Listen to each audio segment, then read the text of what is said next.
кітап досың, жолдасың, өмірдегі жолбасшың. Жақын жүрсең оған сен, жаман бала болмассың. Жақын жүрсең оған сен, жаман бала болмассың. Балалар, бүгін қандай күн білеміз бе? Кітаптың туған күні. Кітап қайда? Балалар, кешіріңіздер, мен сәл кешігіп қалдым. Мен сендерге үлкен қуанышпен келдім. Және дос болып қайтатыныма сенемін. Төрге шығыңыз, кітап. Көп әңгімелі өлеңім, күнде ақыл беремін. Жақсы көрсе менікім, мен де оны жақсы көремін.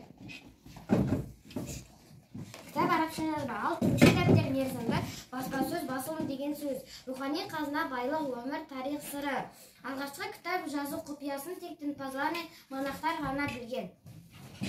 Кітапты жасау үшін адам көп еңбек етеді. Бірінші, орманнан ағаш алып оны кеседі. Оған жазулар, сурет салады, авторлар жазады. Оны фабрикаға апарып кітап қылып шығарады. Кітаптар 1800 жылы шығарыла бастады.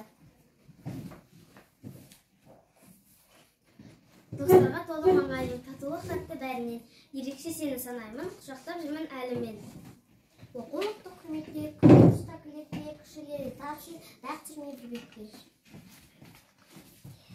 Оқу құрамының ең ұлығы, балық тұтаттығын кітап, Ахмет Байтұрсынұлы. Кітап оқу менен үйренудің ең жақсы түрі, Александр Сергеевич Пушкин. Кітап маған тақтан да қымбат, Шекспир. Ой, бәрекелді балалар. Досым кітапханаға, кітап керек ой санаға. Оқысаң жиі самғайсың бие, кітап оқы жанға дауа. Досым кітапханаға, көп керек ақыл балаға. Көңілді күйе оқиық жиі, кітап оқы жанға дауа. Жүрегімен оқы, көңіліңе толқы, қайта оқып жаттап ал. Кел қатарда қалма, кітап оқы самға, ой санаңды мәңгі сақтап ал. Жүрегімен оқы, көңіліңе толқы, қайта оқып жаттап ал. Кел қатарда қалма, кітап оқы самға, ой санаңды мәңгі сақтап ал.